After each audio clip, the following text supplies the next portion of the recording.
You don't have to be in the White House. You don't have to be in any prominent place or the Vatican. Someone in a dungeon this night is spreading the winepress. And who knows what's going to happen when she has spread the winepress.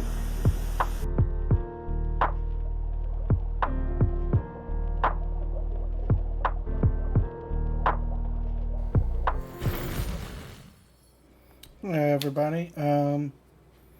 I let that go on a little bit because I had a little bit of extra stuff to do before starting today, get the camera set up and everything. Been taking a break from streams for about a week now because I was just I did stream on Saturday, but I was just in a spot where it's like not in the appropriate state of mind to teach the law. And that's just because there was a lot of old thoughts and old patterns of belief that were coming up to be finally let go for once and all. And it's just a thing where sometimes when you've assumed a new state and you haven't completely moved into it, and then you finally do, that happens. And it happened. And I've noticed that a lot of people I know are also going through it right now because, of course, that's the way the world works.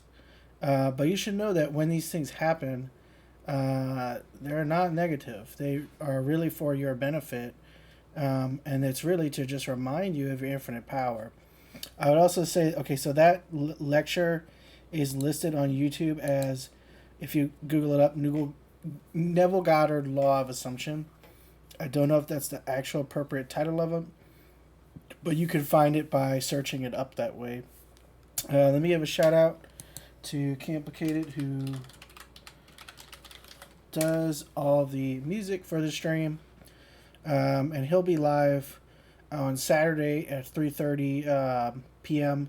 Central Standard Time, 4:30 Eastern, playing with the trio. I think they're back live this week. They've been having to do pre-recorded sets because of one of the drummer had to do a COVID protocol after playing a live show. But yeah, I think they're back doing live streams now. They also all the different members of the three members of the band, they also play different video games throughout the week, so check them out. You can also listen to their recent set while you listen to me, because I don't play any music. I just chat. But so today we're going back to another essential law lecture. Control your inner conversations. Very early one I did. It might not be on Twitch anymore, but it should already be up on YouTube. If not, I'm going to put it up soon. It's the lecture, Order Your Conversations Aright. Today is Control Your Inner Conversations. Really the same topic.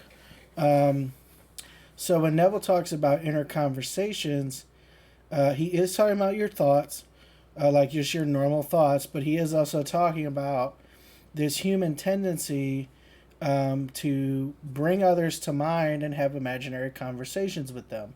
It's something that people just tend to have as a pretty regular habit. And of course, the advice in today's lecture is, when you're doing that, try to focus those conversations on what you prefer. So, for example, if you are like this, I use the employment one a lot because it's just so easy to do that example. But like, if you're unemployed, want to be employed, maybe you know exactly where, or you just generally know the industry, or maybe you just know, hey, I want a job.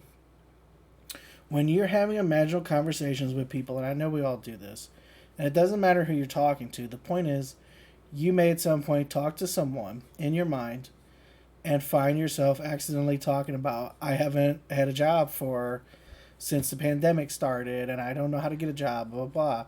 And you're having that conversation in your mind.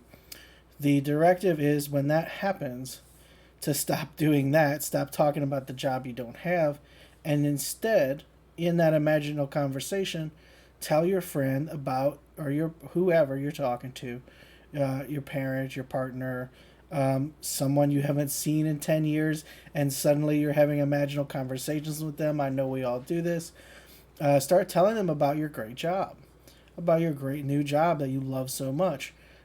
You can't believe it. It's like your dream job. It's just was an incredible blessing, and you would not have found yourself in this job had you not lost your job because of the pandemic, and now your situation is way beyond and improved more than ever. Um, because I mean, we're having these conversations as a preparatory mechanism anyway.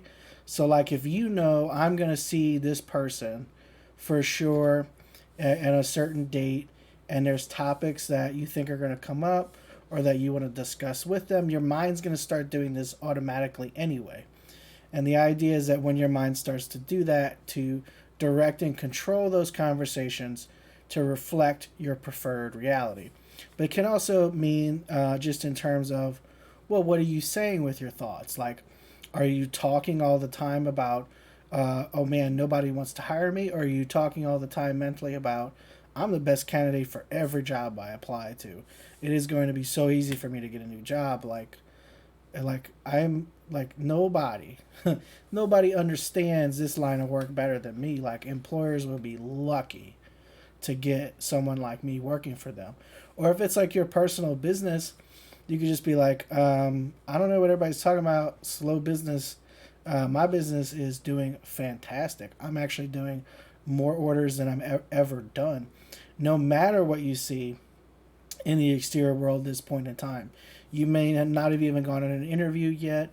You may not have any, like if you sell a product or something, you may not have had any customers this whole week, but in your mind, you're like, oh my God, I can't keep the stuff in stock.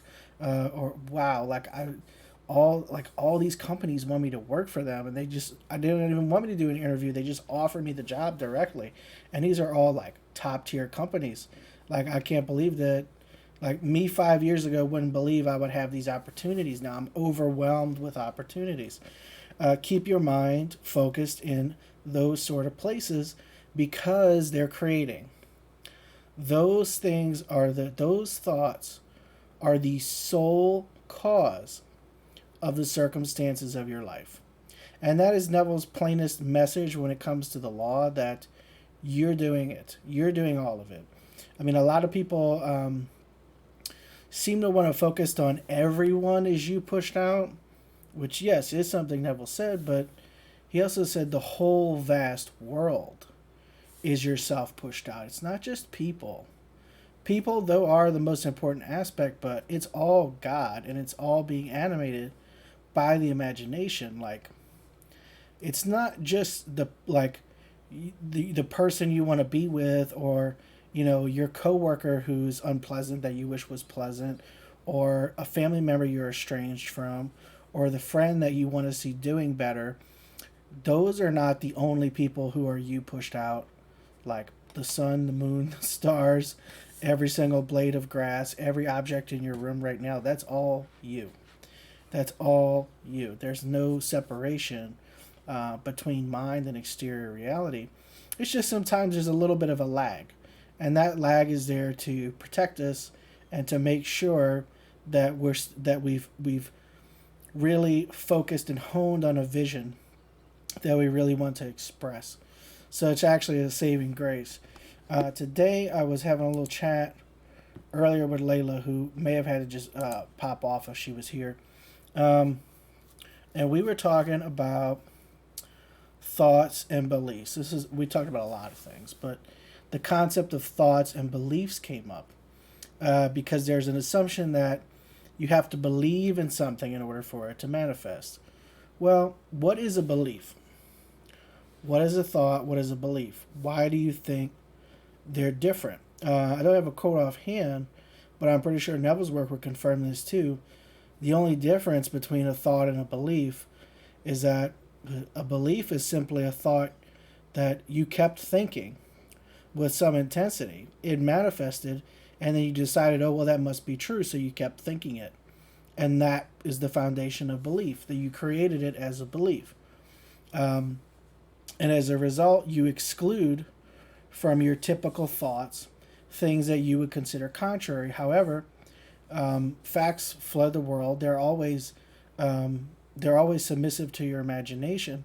They're always serpentine and changeable. So if there is a so-called fact in the world that you don't like, that you formed out of one of your beliefs, but you just don't remember having done that, start thinking a thought you would prefer, And pretty soon that will become a belief because it's just a pattern of thought. And then it starts to manifest, and you say, oh, well, this must be true. But now that you're waking up, you're going to know, oh, I did that. And you're going to have to recognize, oh, well, I did the thing prior that I didn't exactly like as well. And this is kind of a next level thing here, but if you think, well, it's hard to change a belief, or it's hard to change some of my beliefs, like, oh, I can change my beliefs on money really easily, but I struggle to change my beliefs when it comes to relationships. That is also a belief. So you can decide and you can begin to believe that it's easy to change your beliefs. This is factual because, well, not in the sense of like facts being malleable. Well, it is because it is malleable. This is factual because, well, how did you arrive at the belief that beliefs are hard to change anyway? That itself is a belief. Just start thinking that it's easy to instill a new belief, and it must become that. You must experience that state. So yeah, I guess we'll just start to move into the lecture now. There's probably going to be some other topics I'll think of that I want to chat about. I will just say, if anybody, well, by the time people are watching this on YouTube, it's going to be months from now. But if you're in the process of, this is just based on some of the thoughts and experiences I've had over the last week, which sort of the culmination of it was that I had a very close to instant manifestation involving several people yesterday. And I will just say, if you are going through it right now, you're having a lot of old contrary thoughts, things that are really from your former self that you no longer identify with. I don't have the quote off him, but Neville has said a couple times that you can determine and know for sure the state you're in based on your reaction to the world. And by reaction, he doesn't necessarily mean your exterior reaction.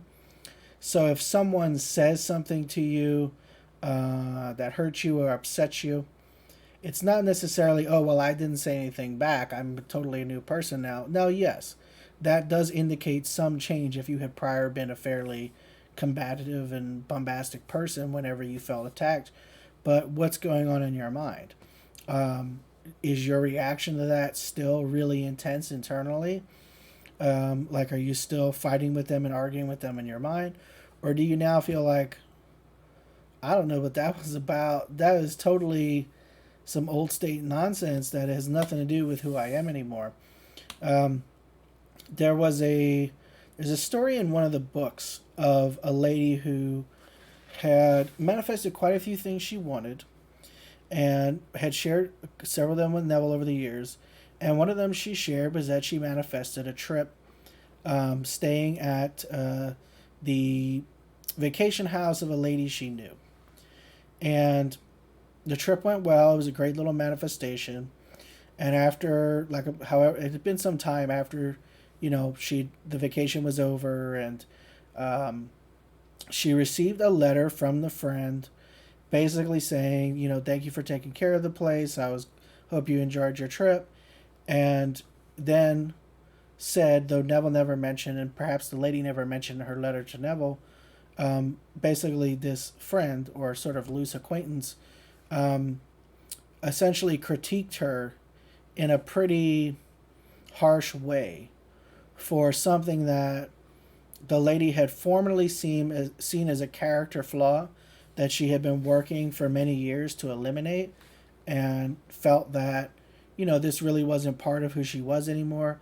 Again, it wasn't mentioned what it was, but whatever it was, when she saw in the letter that this acquaintance kind of friend of hers was still pointing it out and saying, and basically criticizing it, she couldn't relate to the criticism anymore because she knew that she had so strongly moved away from that was her confirmation that she was indeed in the new state.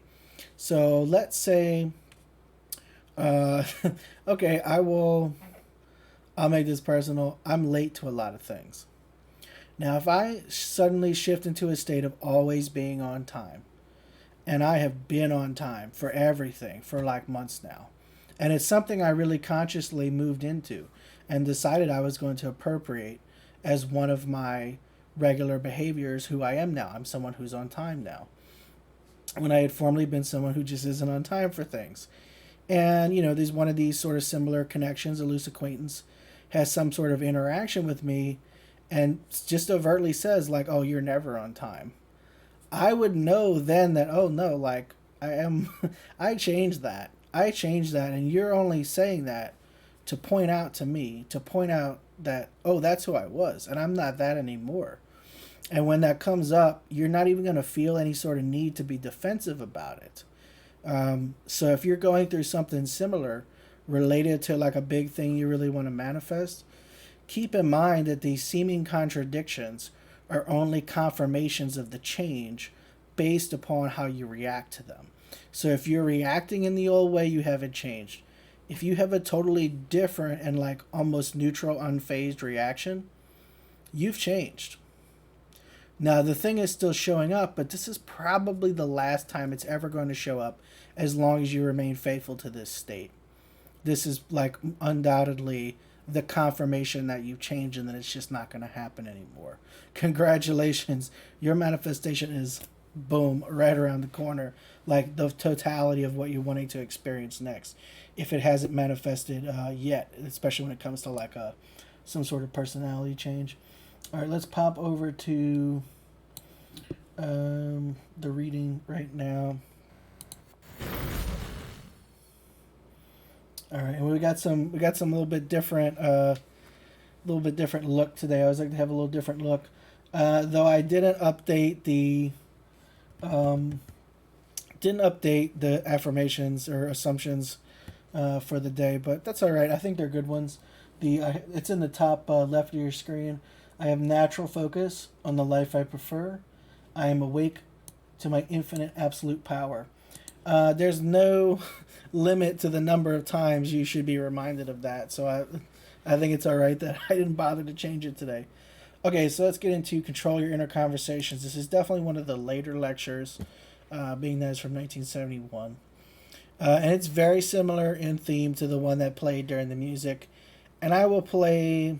I don't know if I'm going to play all the rest of that lecture after, when we wrap up today, or if I'll just play like 5 more minutes before I cut the stream. But either way, that's also a great lecture to listen to if you want to hear more. Just look up, it's simply called Neville Goddard Law of Assumption. Okay, the whole manifested world goes to show us what use we have made of God's gift. So, as I was just talking about, here we have an example when Neville is telling you, imagination is not constrained to how you interact with and experience other people. The totality of your world is reflecting how you've used your imagination. Receiving a gift does not mean that we are going to use it wisely, but we have the gift. Everyone has the gift, and the world simply reflects the use of that gift. In The Merchant of Venice, Shakespeare puts these words into the mouth of Portia. If to do were as easy as to know what were good to do, chapels had been churches and poor men's cottages, princes' palaces. It is a good divine who follows his own instructions. I can easier teach 20 what were good to be done than to be one of the 20 to follow my own teaching. That's why I wasn't doing streams. I was like, this is not the time to be teaching other people what to do. This is the time to be implementing what I have well learned over these past few months and years. So you and I have been given a gift. To what use have we put it? In a book written in the 1st century, written at the time of our gospel, it's called Hermetica, and this is a translation by Walter Scott. It is a wonderful series of 4 volumes, and in this he says there are 2 gifts that God has given to man alone and to no other mortal creature, and these 2 gifts are mind and speech. And the gifts of mind and speech are essential and identical with immortality. If they are used rightly, man will not differ in any respect from the immortals. And when he quits the body, these 2 will be his guides, and they will lead him into the troop of the gods and to the souls that have attained to bliss. Now, he is not speaking of any outer speech, For you and I have had this experience. I know I have many times. You've gone to a party, and many people you do not know, you meet them, and the usual greetings. Nice to know you. What a joy to know you. Pleased to meet you. And the usual cliches. And then you have drinks and your little hors d'oeuvres, and then the party breaks up and they all separate. And you hear someone say, "What a creep. What a bore." Yet they were so pleased to meet them. What a joy to know you.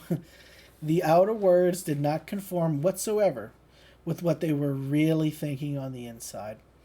And God sees, not the outer man, he sees the inner man. It's the inner speech that is frozen in the world around us. This whole vast world is but frozen inner speech. What are we saying on the inside? We may think that someone really understands us. You go along believing that they understand you, and some simple little thing happens, and you realize they never really heard you. Not for one moment had they really heard you. Some little disruption, and then the whole thing is over, and then they turn against you as though you were the devil, when they formerly thought you were the one who was sent. That is all in Scripture. That also sounds like a lot of personal revelation there. I guess something that happened to Neville that he doesn't want to go into much detail about. Read the 7th chapter of the book of John and the 8th chapter of John, and some said, "He is a good man," and others said, "No, he is leading people astray." Others said, "Why, he is mad and he has a devil." When he fed them with the loaves and the fish, oh, they loved it. He's talking about they're talking about how people spoke of Jesus, which is how people will speak of you, because everyone is Christ. When he fed them with the loaves and the fish, oh, they loved it, getting things in the world. As long as they could have things and things and things, it was marvelous. And then he tells them of something entirely different, that they would go through furnaces, but the end would justify all the furnaces through which they would pass. The end would be God. They would awaken in the end, and they would awaken as God the Father. He didn't tell them of the nature of the furnaces.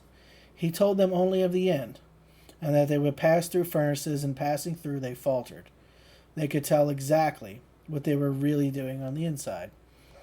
As we are told in the 50th of Psalms, if a man orders his conversations aright, I will show him the salvation of God. Oh, by the way, and I have, it definitely is already up on YouTube. Because there's a specific, there's a specific psalm that is in reference to. So the video is called "The True Source of Mental Diet," and that will give you that exact psalm. I'm gonna post it in chat right there. That has the exact psalm, and then a little bit of commentary by a Bible scholar about it. If one could only control these inner conversations morning, noon, and night, and carry them right into the dream world, he would know what world he is creating. Stop for one moment and ask yourself, what am I thinking now? You're carrying on a little tiny inner speech at every moment of time. You may be in the presence of someone that the world thinks important, but you don't, and inwardly you are saying, but only God hears it. That's what you are actually saying. Outwardly, you are pleased to meet him, and you are flattered with the contact, but inwardly, what are you saying? This is what I ask everyone to observe. Observe what you are actually doing on the inside, for that is what God sees. And what you're doing on the inside, you are doing in little tiny speech movements, and they are crystallizing in the manifested world around you.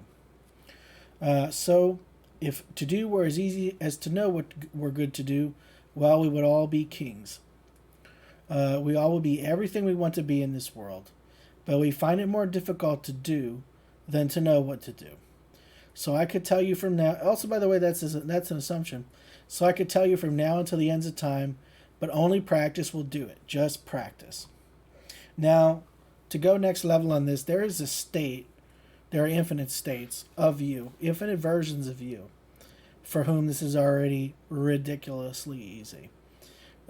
So I've experienced a pretty long unfolding to getting there and still in it. However, I know that there's a version of me that already feels that it is ridiculously easy. to direct all of my thoughts to only the things I prefer. And it's the same with you in your mind. You may feel right now that your mind goes back and forth. It's like a war in your mind. You find yourself thinking about all kinds of things you don't want. You don't want to manifest. You don't even want to experience in your own head like at all. But they're still coming up. That's just a state. That's just the state you're in right now. It doesn't have to be that way. You could come to a place of total peace and natural focus only on the loveliest things. And I've tried over the past couple of weeks to include assumptions in the little assumptions corner at that top left that capture that focus on having a natural focus on only the best things. When a man looks and sees a building that seems beyond his wildest dream of ever acquiring it, and he has reasons that he does not share with anyone but his mother, she is the only one he takes into his confidence, and she despairs because she knows that he could never achieve ownership of that building. It's too big, too far beyond her dreams or even ambition. But he loves her, and he shares only with her what he is doing, and he sees a sign implying that he does own it. Well, as he looks at it, he could not read the sign and not inwardly repeat it. So inwardly he is saying, he's talking about his brother Victor here. So inwardly he is saying, it is my building, as he reads his own name on that building. And day after day, as he goes by, he sees in imagination, his own name on the building, which implies that he has it. And then out of the blue, 2 years later, they fail. The business that's there fails, and a stranger comes in and offers to put up the money to buy it. He has no collateral, but that day he was the owner of that building. He then conducted the most fantastically marvelous, successful business in that firm for many, many years. And then an offer came that offered him many, many times more than he paid for it. He paid $50,000 for it of another person's money and sold it without any capital gain for $840,000. There was no capital gain. It was all done by inner speech, for you could not read something without using your lips. No one sees it, but I read something, and inwardly I am repeating what I am reading. This little story right here happened. This was an experience that Neville's brother had.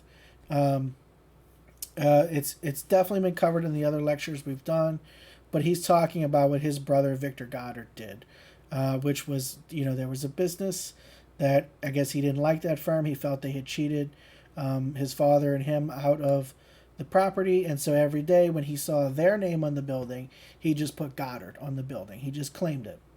And he claimed it every day for 2 years. I saw that here on the bus a few months ago going to Beverly Hills, and here's a man reading a paper, and every word he read he was forming with his lips. I could watch him. Could I have actually interpreted the motion of his lips, I could have told you exactly what he was reading, for he formed every word. Well, everyone is doing that, but not as obviously as he did it. So you read something, and actually inwardly you are repeating the words. Well, now the whole thing is in your imagination. That is all it was in him, only his imagination. That was God's gift. It is translated in the Hermetica as mind. And God has given to man, and to man alone, 2 gifts, and to no other mortal creature. The gifts are mind and speech, and these are like the gifts of immortality. And by these gifts he does not differ in any respect from the immortals. If he uses them wisely, the whole world is his. Are we not told that the world was created by the word of God, and things that are seen were made out of things that are not seen? So here, out of the nowhere, we create by inner speech, through the use of what? Call it mind, if you will. I like the word imagination. To me, it inflames me. When I imagine a state, any state, if I can only persuade myself of the reality of the state imagined, that's the important thing. To believe in the reality of the state imagined. But to know what to do is not the same as doing it. So, if to do were as easy as to know what we're good to do, well then chapels have been churches and poor men's cottages, princes' palaces. And how many teachers in the world follow their own instruction? And then he goes on to confess, I can easier teach 20 what were good to be done than to be one of the 20 to follow my own teaching. So I tell you, I'm telling you exactly what I know from experience, whether it be the law or the promise. But I am not telling you that everyone will apply it wisely.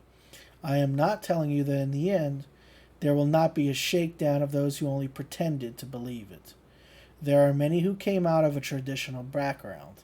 They will return to it, and they will genuflect before a handmade cross or a handmade figure that hangs on the wall, and cross themselves for good luck, and think that speaker who taught them in the beginning has turned into a devil.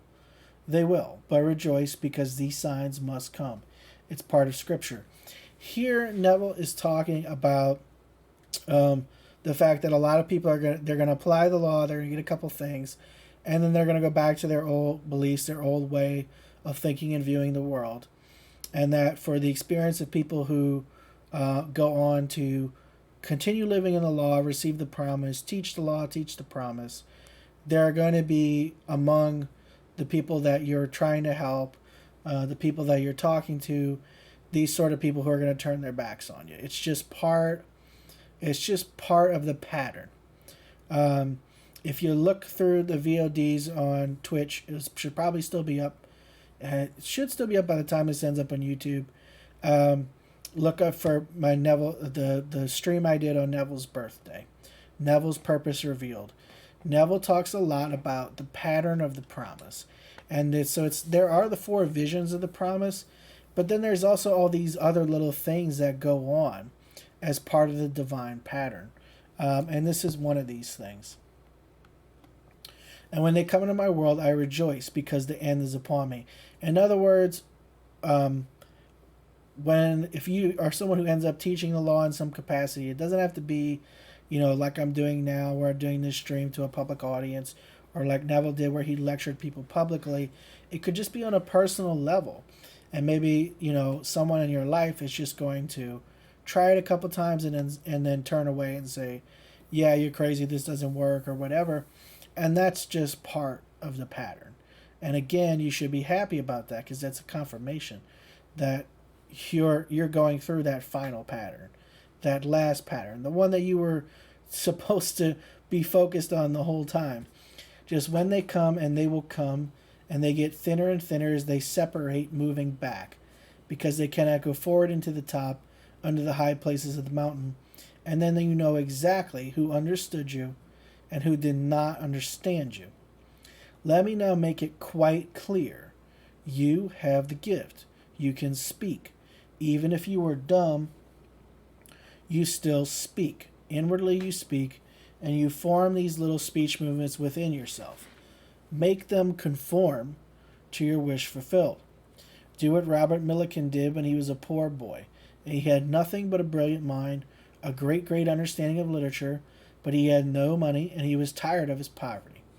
And knowing how the mind works, he constructed a sentence that, if true, would imply he was no longer poor. And his sentence is a beautiful sentence. I have a lavish, steady, dependable income, consistent with integrity and mutual benefit. That was the great Robert Millikan, who was the head of Caltech, who gave us his discovery of cosmic rays, who, when he died, could leave a fortune behind to these charities. I know that the YMCA was one of them. They got a fortune from him.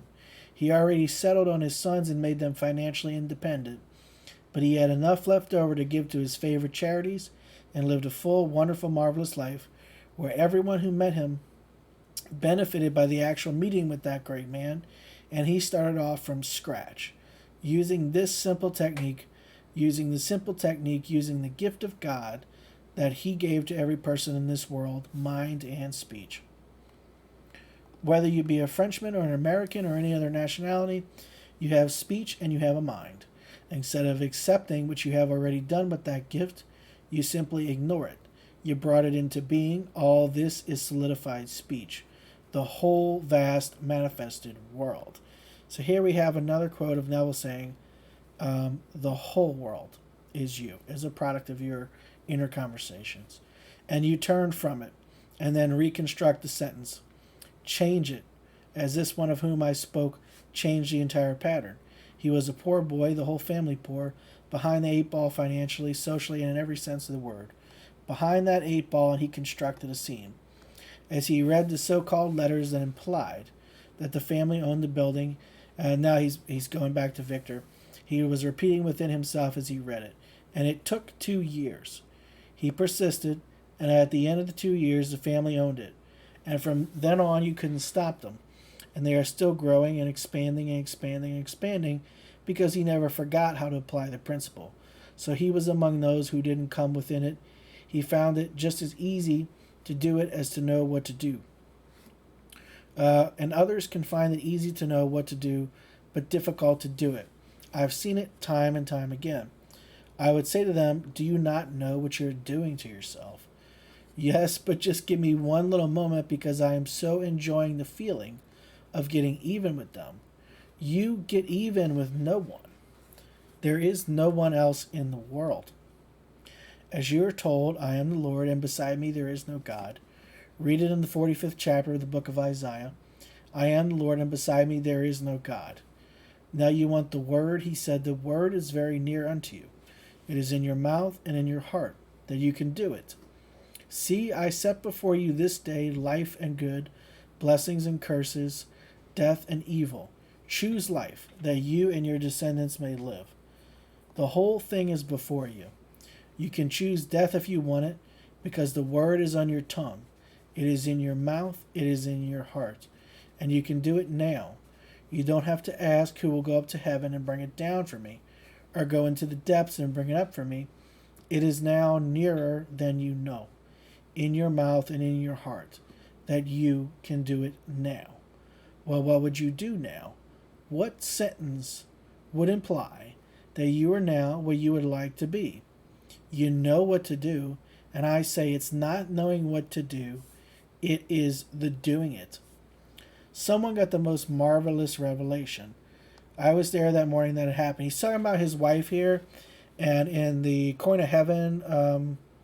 So it came up in a couple lectures. In the Coin of Heaven chapter, which is the first stream I ever did, we have an elaboration on this. But then I forget what lecture it was. It was probably 2 or 3 weeks later. He brought it up again, and I think she was sleeping and had woken up from a sleep with this sort of direct revelation. This happened to Neville's wife. I was there the morning that it happened. Stop spending your thoughts, your time, and your money. Everything in life must be an investment. And that's what Neville's wife told him when she woke up, because she had received this as a direct revelation.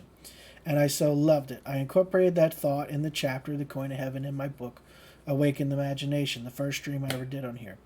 She would be the first to confess, although it came through her, and it was her revelation from God to her, shared with me, and I shared it through the written form with those who read it in the book, but she is the first to confess she never applied it. There it is, but she never applied it. She was thrilled beyond measure that she was the medium through which the voice could come, and I can see her now rushing to the library and taking out the dictionary to get the true definition of the two words spending and investing. To spend is to put off without hope of return, to waste. To invest is expecting a return on your equity. There must be a return on equity in you when you invest. So we are told, stop spending your thoughts, your time, and your money. Time must produce some return. It is precious.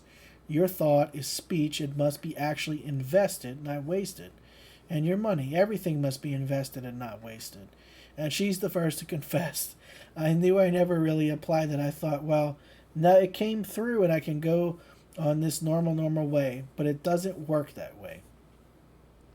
If to do were as easy as to know what we're good to do, what a marvelous sentence. You'll find it if you have the works of Shakespeare in the first act and second scene put on the lips of Portia, and how difficult for a man who teaches to follow his own instruction.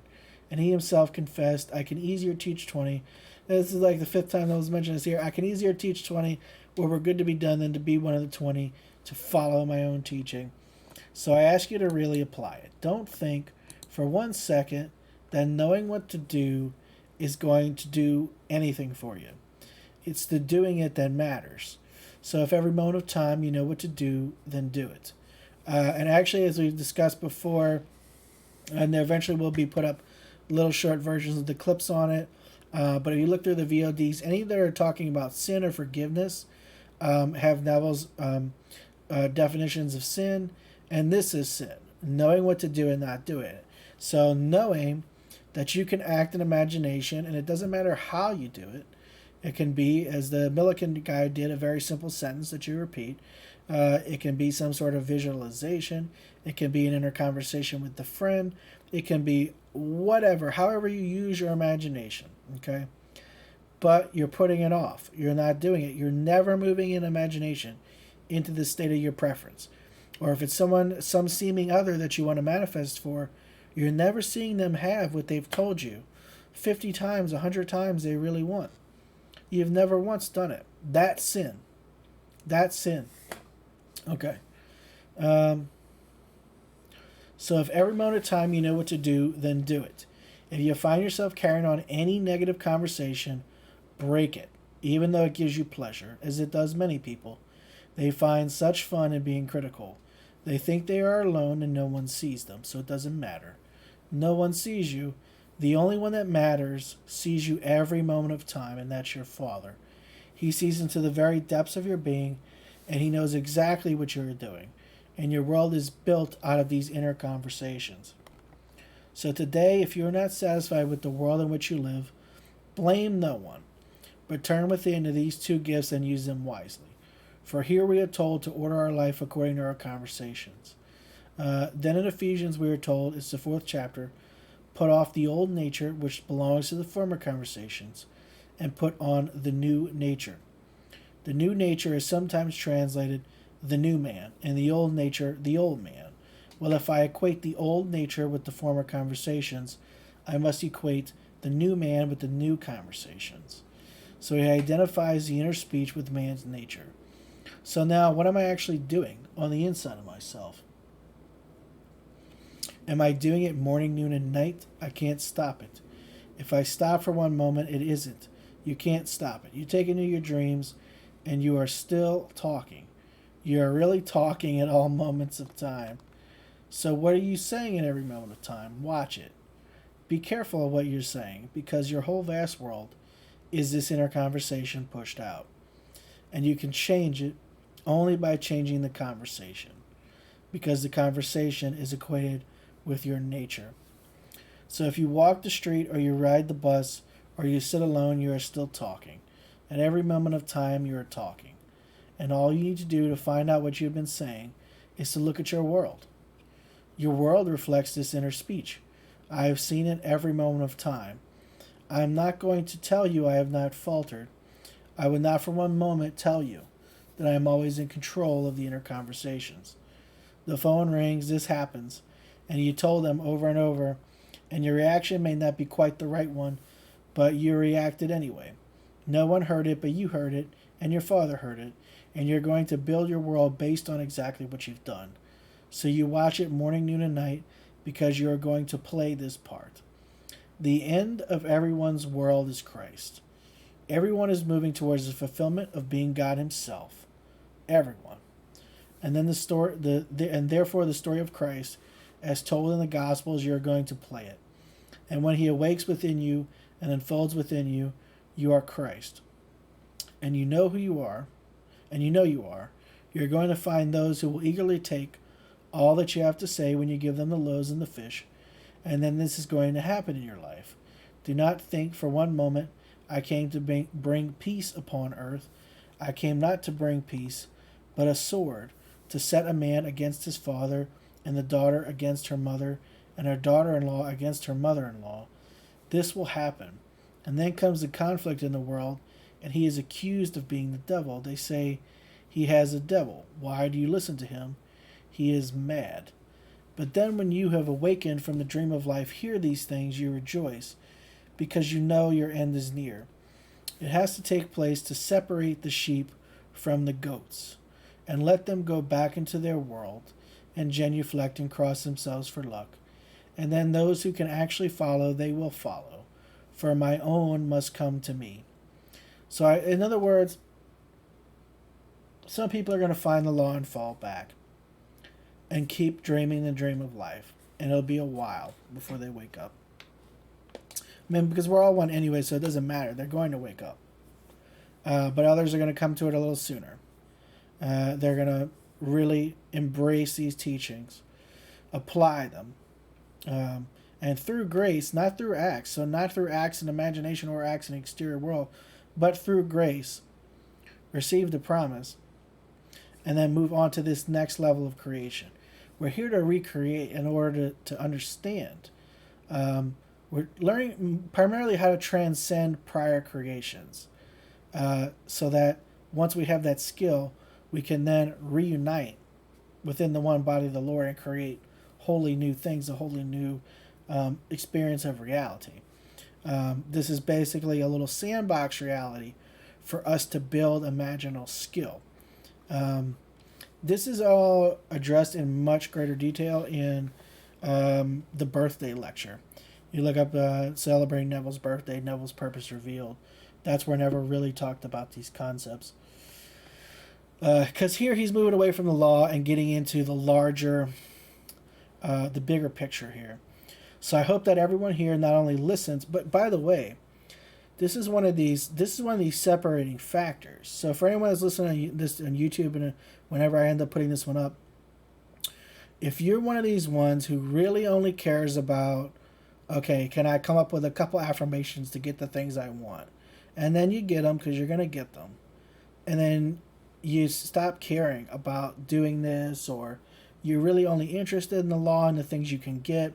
You don't care about the promise. You have zero interest in these larger pattern. Or you're someone that's like, holy shit, this guy is telling me that I'm literally God. I'm literally going to remember that I'm God. And then all these details of how that's going to unfold personally in my life. Why we're here, the purpose of life. Literally the purpose of life. Not the meaning, because that's individual. You get to define that. But someone who literally tells you the purpose of life. And you're going to be like, this is bullshit, this guy's crazy, because I was. But then you start to have the experiences confirming them. And you'll find the confirmations in Neville's work and in the books he cites. And then you'll know, oh my God, this is real. Oh my me, this is real. Okay? So these are really the two categories. Like, are you one of these ones that is just listening to this because you want to figure out how to get what you want? Or are you like, dude, yeah, I want the things I want, but this is about the larger pattern of me being the actual creative being, and I just forgot, and I'm having this experience as a temporary experience as a human right now. Like, that's wild. Like, I left myself, this is a reminder, as sort of my backdoor, my escape route to, like, remember, like my little note on the fridge, reminding me, like, oh, by the way, you're actually God, to let me be guided back to my true self. Like, that is crazy. Do you care about that? You may not care about that. Whether or not you believe it is one thing. Do you care about that? If you think that's possible, if you think that what Neville's talking about is possibly true, to any degree, do you care about it or do you not care about it? If you don't care about it, you just want money, the person you want to be with, whatever other accomplishments you want in your life, you want to look a certain way, you want people to treat you a certain way, and you don't care about why you're actually here, then you're one of these you're one of these ones that that's just not, you're just going to keep living lives. It's going to suck for you for a long time. You got a lot more furnaces to go through. So I hope that everyone here not only listens but believes what I've said, for I've told you what I know from experience. God himself came and comes into human history in the person of Jesus Christ, in you, in me, in everyone. But when he comes in you, he awakens as you. Read the story then. In other words, what he's saying there is, after the visions of the promise, then you'll be able to really understand. You're actually going to remember what you were telling yourself when you wrote books like the Bible. All that is told in that story concerning Jesus Christ, you are going to experience. So when you tell the story to those who will readily believe it, when you feed them with the loaves and the fish based upon the law, how to get the building, how to get money, how to become famous and all that, they love it. Then you turn and you emphasize the end, the promise. And the promise is, ye will be as God. You don't need buildings because the whole world is yours and all within it. But they can't see that. They want more loaves and more fish. And then something will happen because you didn't come to bring peace upon earth. You came to bring a sword and to separate the old from the new, and the conflict is on. And then suddenly eruptions will take place within families, and they will completely turn against you. But you, knowing that you are the central figure of the gospel, you rejoice.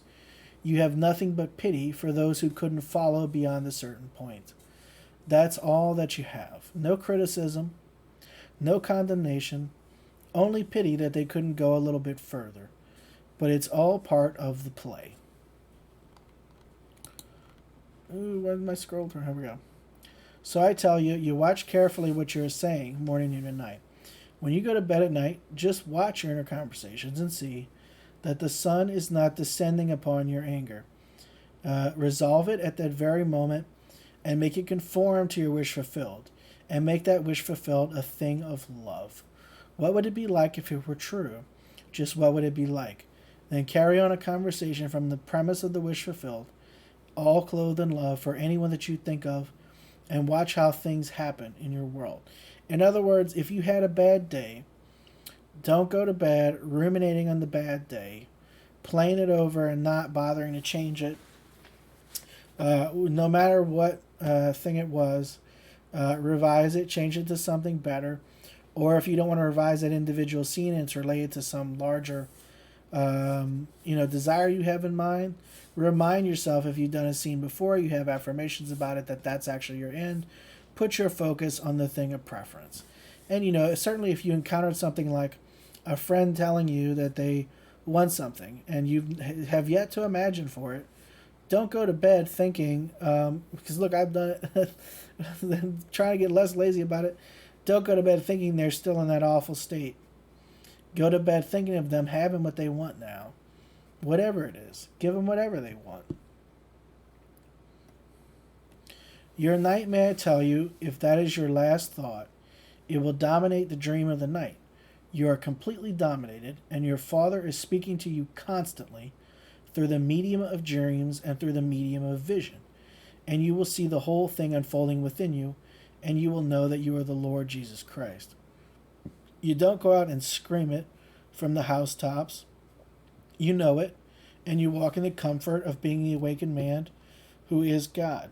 Let everyone say exactly what he wants to say about you, and pay no attention to it, because they have to do it. When you come down to an end, they have to do it. The separation must take place. And like I was talking about earlier in the day, like when it comes to your thoughts, this is going to happen with your thoughts too. That old state is going to separate from the new state in terms of your thoughts are going to sort themselves. And it is going to seem like a little bit of a war within you. And you don't justify it. The separation must take place, and you don't justify it. Self-justification is the voice of hell, so you don't justify anything. And you don't try to always be right.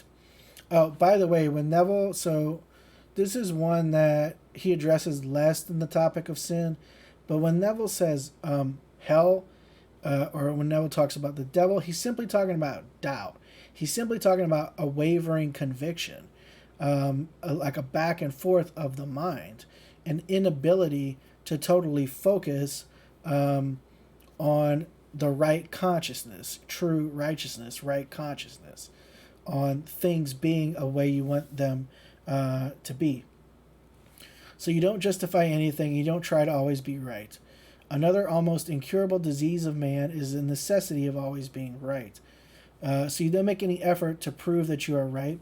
You know what you have experienced, and you can't deny the experience. So you go your way, telling it just as it comes to you. And it comes to you in the most glorious manner.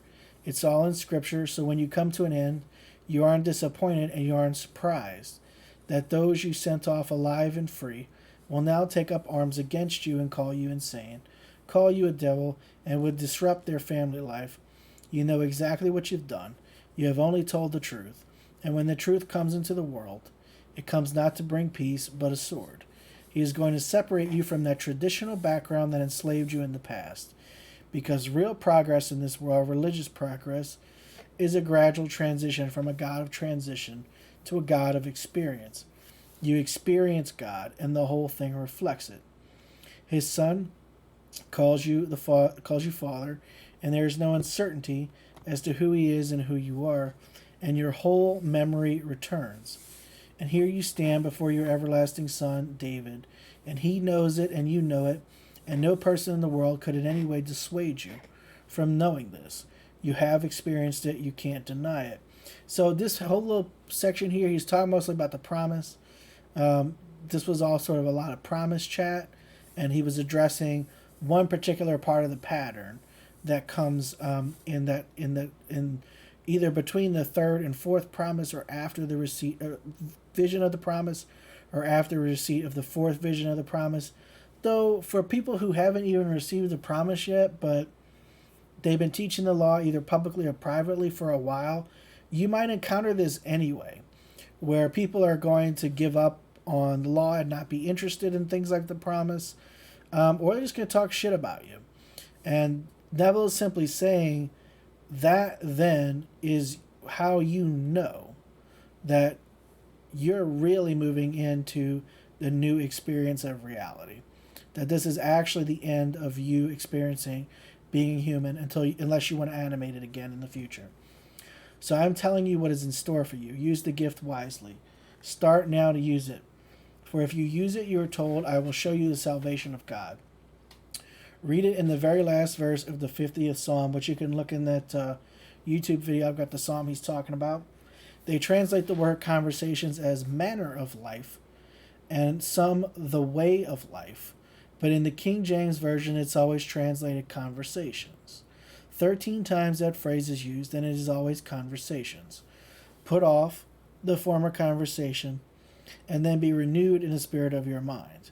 But you know what? The other ones work too. So put off the former manner of life, and then be renewed in the spirit of your mind. Or put off the former way of life, and then be renewed in the spirit of your mind. Either way, it's how you're thinking about the world, how you're approaching life, how you're experiencing life mentally. That's what you're altering. That's what you're changing. So you're not continuing to think about yourself or to think about any given situation in the same way you've done for years that has not gotten you what you want. You're now thinking about it from the end of fulfilled desire. So after you've got what you want, how are you thinking about this thing now? After you are who you want to be, how do you think about yourself? How would people talk to you what would they say about you when you're interacting with them in your imagination, now that you're this new version of you? If you put it off, it's equated with the old man. Now, as I put it off, I have to replace it with a new conversation. So you're told in the book of Joel, let the weak say, I am strong.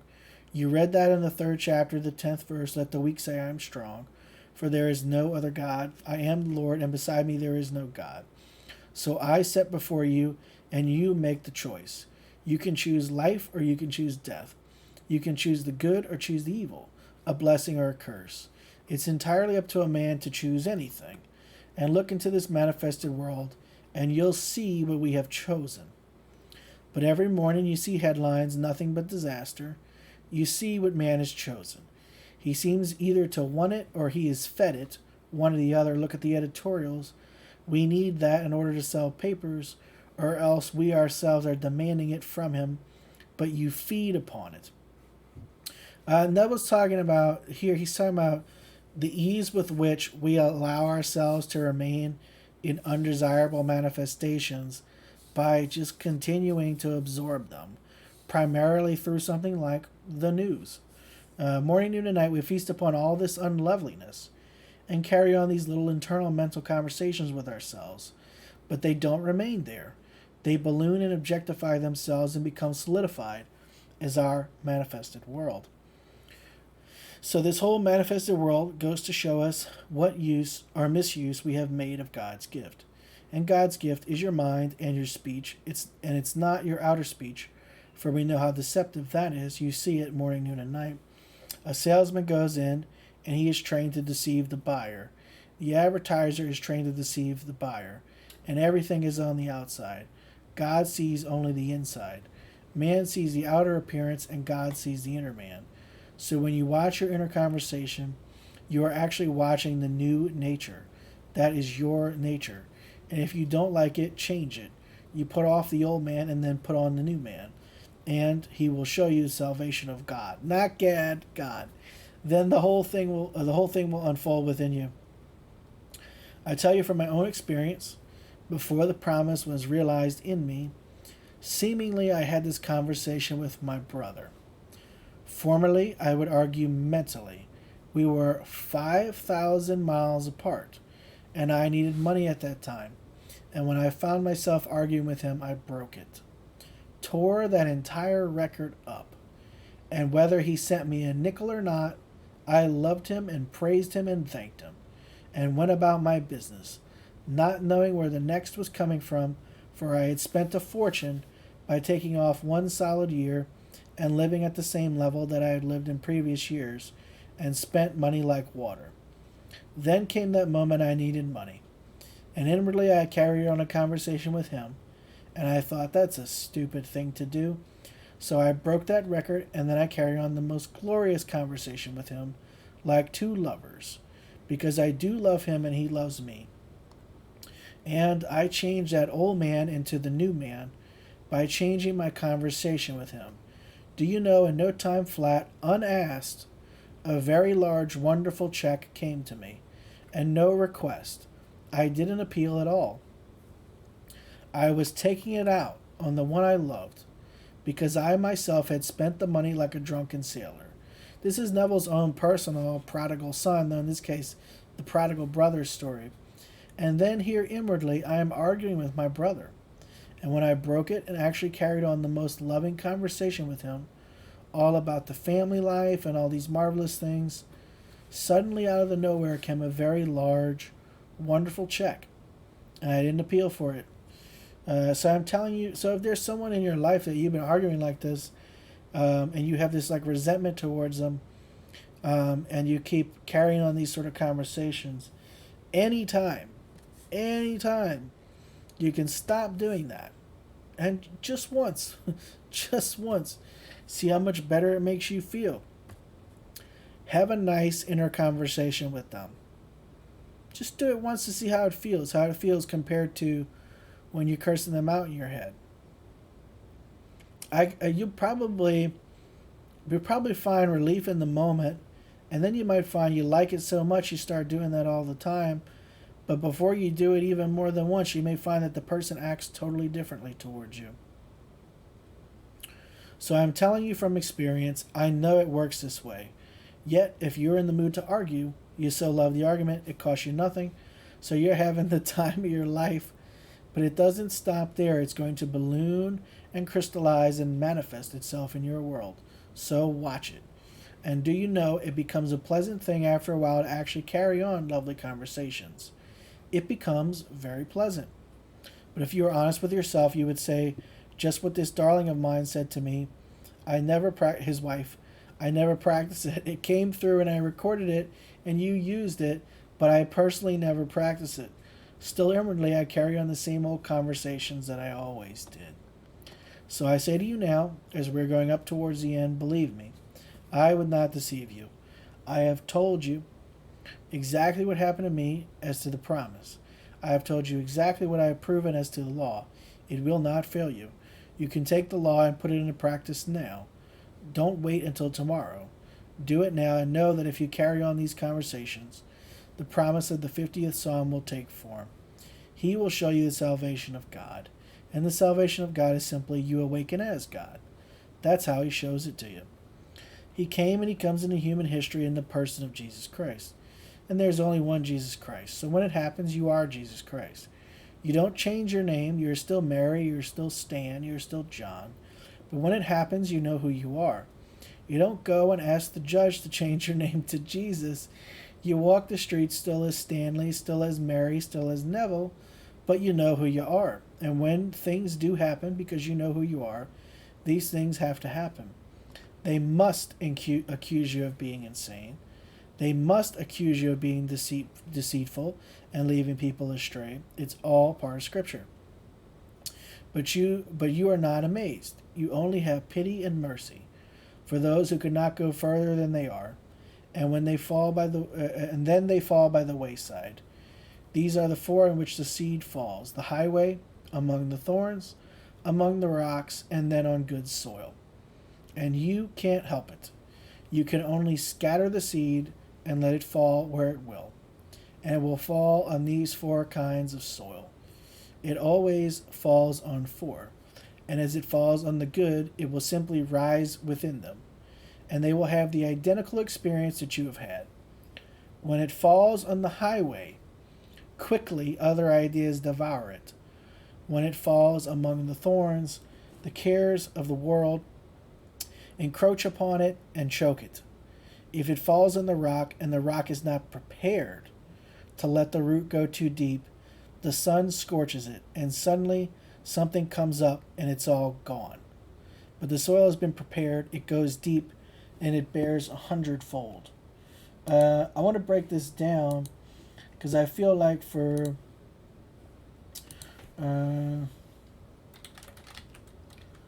anyone who wants to tell other people about the law, when you start having these experiences of people treating you certain ways, having certain kind of unfoldings with them, it's because they're one of these obviously four types of people that you're going to encounter. So let's just start all over. It falls on the good, it will simply rise within them. They will have the identical experience you've had.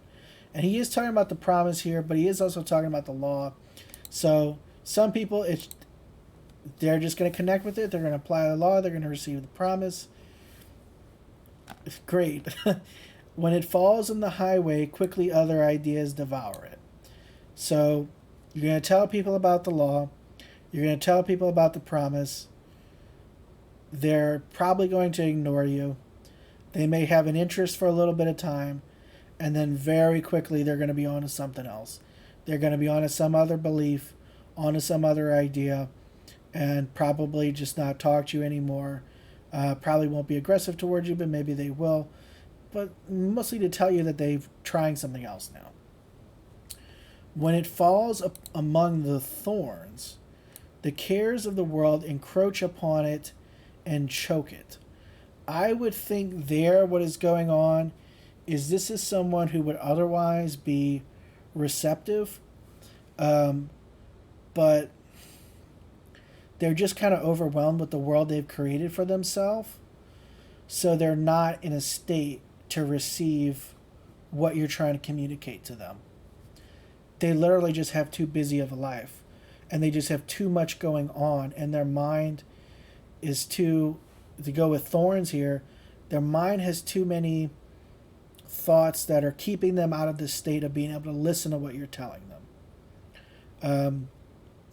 So, as to how someone like that, if they have a lot going on, especially a lot of things that are unwanted, there probably will be a little bit of blowback, and then some of it might be a little bit nasty, but keep in mind to emphasize that pity and mercy for them, still imagining lovingly for them, because really they're just going through one of the furnaces right now, And this one is kind of the more complex. Let's see if I can unpack it right here quickly.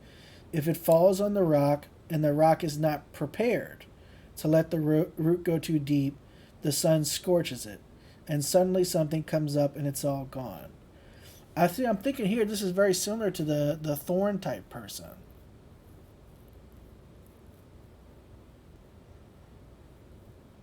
This might also be that the person has not had adequate other experiences related to the law, or sort of visions, or intimacy with their own dreams, or just general memories of the symbols that we've all given to ourselves enough. Basically, they're just not ready for this message yet. It's not necessarily that they're super busy or that they've had a lot of unpleasant things going on in their life, or that their mind is in a mess of consternation. It's just that they're not prepared for this yet. They're just not mentally ready. And so it just kind of like the highway people. it just kind of blinks out of them really quickly. So someone like this, they will probably apply the law and apply the law fairly successfully, but have no interest in discussions of the promise. That's what I would think those people would like to be. And I put a marker for that because for anyone who is going to start teaching personally, because if you experience that the law works for you, you are told and called by yourself, by you, to tell other people, or to at least imagine that they find out about it too. Okay? And so if in the course of doing that, you may not necessarily be someone who's like publicly teaching or charging for coaching or anything like that, but you may just be telling your friends and your family. And you're going to experience this among your friends and your family too. I marked it as for coaches because I think at some point people who are more publicly interested in this kind of teaching will encounter the streams and notice like, oh, yeah, this definitely happens among the people that comments on my videos that I've had as clients for a long time. These are definitely types. And you will probably have, especially if you've already received any of the visions of the promise, your own understanding of these symbolisms that are not accessible to my conscious mind right now. Okay, so I tell you the whole story is all about you. And one day you will actually know, you are the Lord Jesus Christ. And you cannot avoid the story. It will happen to you too. Don't think for one moment that you're going to awaken, knowing you're the Lord Jesus Christ, and not have those to whom you poured out your soul, who took the loaves and the fish, turn upon you and accuse you of being mad, and therefore an evil one, and not anything should be done with you. Turn from you completely. You'll find it. But then, being conscious of the fact that you have experienced the entire story, you can only go back to the written word of God and know it had to happen. It just had to happen. And when these signs come, the end is not far. Now let us go into the silence. And someone says, noted here that this might also be referred to as the lecture Mind and Speech. That seemed like one of the way longer, by the time on there, it's not one of the longer lectures, but it seemed like one of the longer lectures, and we had a pretty good mix of law and promise in there. Though I was primarily concerned about the law, and mostly with a reminder for us to simply control your inner conversations, direct those inner speech. Don't go to bed thinking about unwanted stuff. Let me kick us over to chat time. So my suggestion for exercise this week related to lecture I just read. Let's pick a conversation that I know all of you have had mentally and in the exterior world many times this year. And it's simply this. Someone will say, it's probably coming up less now, but I have still noticed it coming up. Someone will say, and they said it a lot last year, essentially 2020 has been an awful year. Oh, 2020, what a year. And not what a year, God, what a year. How many times did you let that pass? Honestly, what happened to me is I got tired of revising it. But as an exercise, let's now have a mental conversation. And it can be someone who's brought it up before or someone who's never brought it up. If you had a friend who was sending you all kinds of 2020 memes, you could have this conversation with them. But if it's someone who never brought it up, it might be a little easier. Either way, pick someone that you're going to talk to mentally right now about this.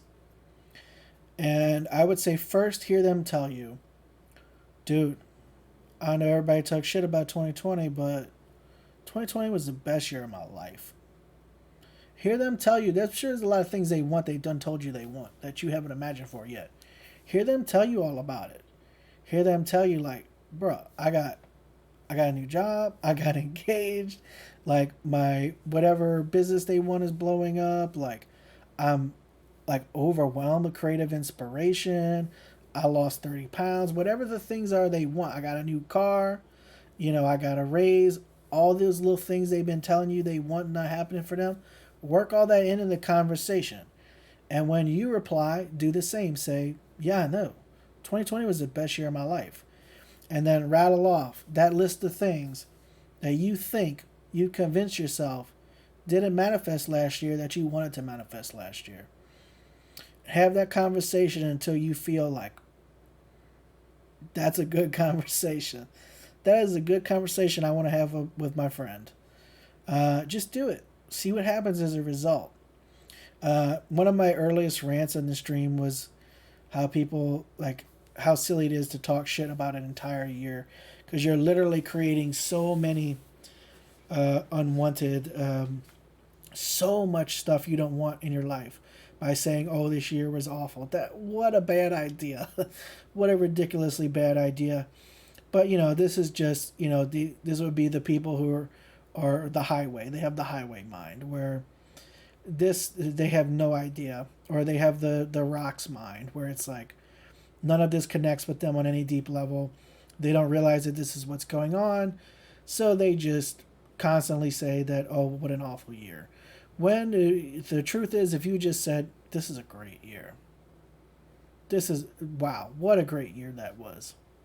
How much wonderful things you never imagined in specific detail would have happened to you." I would be interested, because I know a friend of mine has had this happen to her. When she has done similar general revision, she gets automatically new memories. Like, she has new memories pop up in her head. Things that she's pretty sure never happened to her, but they happen in her mind. She plays out a memory that in many cases is more vivid than similar comparable memories from the same era. And also, it obviously could affect your outer world. If you included that conversation, talking about your friend talking about they got a raise, you talking about you reach some milestone in a relationship you want, don't be surprised if that happens. Or if indeed all the things you wanted to manifest start popping. And they haven't popped for a while, and they all start popping this week, this month even. How great would that be? How great would that be? So try it. Have a conversation with a friend or a family member or any other person that you would talk to regularly about this, that you would feel safe and confident and trust to share intimate details of your life. And y'all talk about how 2020 was the best year of your life. Have that inner conversation. I'm going to do it tonight. I haven't picked who I'm going to do it with mentally. But I might do it with a couple people because it sounds like fun. So try out that inner conversation tonight. If anybody watches this at any point in time, I'm going to leave comments on YouTube so people can let me know there. And if you do end up tuning into a stream in the future and try this exercise, you can also let me know then. Next stream I will be doing Saturday. I don't know if I'm going to do that at 7 p.m. East Central Standard, or maybe a little bit earlier or a little bit later. That's one of those things where I haven't worked out yet what the best time is, and as I find a larger audience of people who watch while I'm streaming, I'll start to figure that out anyway. But yeah, I will also be doing a stream Saturday, and pretty soon. Check that YouTube link again. I'll just post it again. That references the psalm, the Inner Conversation psalm. But also, if you haven't followed my YouTube yet, please go ahead and do that, because what I'll be doing primarily, actually, it's kind of be more of the focus than streams are going to be the focus. I'm going to be chopping up prior streams into clips and try to really give detailed organization to all of that. Because the goal of a lot of the streams is just reminders to myself, but to people have a lot of questions when they find out about Neville, that Neville wrote however many books and gave over 300 lectures in his life. It's a lot of material. I'm a very voracious reader and have a pretty damn good memory, and I've been making a database of all Neville's quotes. So I generally, and I'm also very confident in manifesting answers.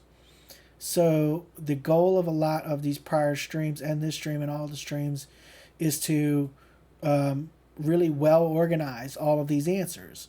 So when someone new or someone who just forgot and needs a reminder, needs an answer, well, one of the ways that they could manifest it is by having my channel referred to them, or simply go to the channel. It's probably there. It's probably going to be answered because Neville already answered it. I just want to organize that in a video fashion for people to use as a guide and as helpful reminders. All right, so that's it for today. I'm going to close out with a little bit of the lecture, but I'm not going to play like all the rest of it.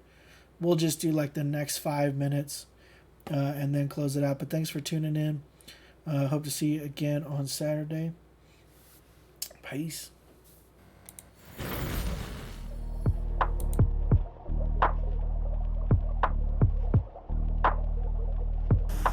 It is all in what he is. And they ask him to persist to the best of his ability in that new assumption and to feel it as you would a suit of clothes. It's new when you first buy it, wear it for a week, it's old stuff. First day you put it on, you think everyone knows you're wearing a new suit. And really no one does. But you do, and so it's what you do. And so after a little while, it's an old suit. So put on the feeling. It's like something new when you first put it on. And wear it. And then after a while it becomes so natural. And then it objectifies itself in your will and will become exactly what you've assumed it to be. For an assumption, your fault, if persisted in, will harden into fact. You try it. Who would have thought an insane person like a Hitler or a Stalin could, by a mere assumption, rise to the height that they did and actually control intelligent men and women? 100 million Germans, the other 200-odd million Russians. And they could destroy them with impunity. Kill millions with impunity. They weren't put on trial. Yet both were thieves and robbers before they actually moved to that position. Stalin was a bank robber and served time for it. And yet they honored him over the years he was there, knowing all along he was insane. Well, you can't conceive of a man called Hitler sane. He was just as insane as anyone could be. But he did assume, and boldly assume, and he lived in it. That's what I mean by this strange, peculiar law that kills and makes alive. And it wounds and it heals. It makes the dark and creates the light. It forms the wheel and still creates the road. It does all things, and no one can deliver out of its hand. So it's entirely up to us. What are we going to do with this creative power in the world when we ourselves are that power? You don't say you're going to take it from outside and use it. We are the power. We are the creative power of the universe. And that power, the world calls God, but in calling it God, in calling it Jehovah, in calling it Lord, they are missing the point. Because they put it on the outside. If you really know, read the 3rd chapter, the 14th verse of Exodus. That's where the name is beautifully described for us. And when I come to the people of Israel, and I tell them, the God of your father sent me to you, and they say, what is his name? What shall I say? Say unto them, I am. That is who I am. And when you go to them, you just say, I am, has sent me to you. And that is my name forever. And by that name I shall be known throughout all generations. But Israel finds it difficult to keep the king. And so it's always something other than I am. It's so much easier to blame someone other than self for the things that are happening to us. And I point here, there, and elsewhere. I forget what I did in my idle moments. And when the harvest comes up for me to reap it, I deny that I planted these seeds. When on earth did I plant them? Well, if I was honest with myself, I would know. You plant them morning, noon, and night. In the course of a day, a number of idle moments catch you thinking all kinds of things. You don't know the people, and they're still reacting and doing all kinds of things.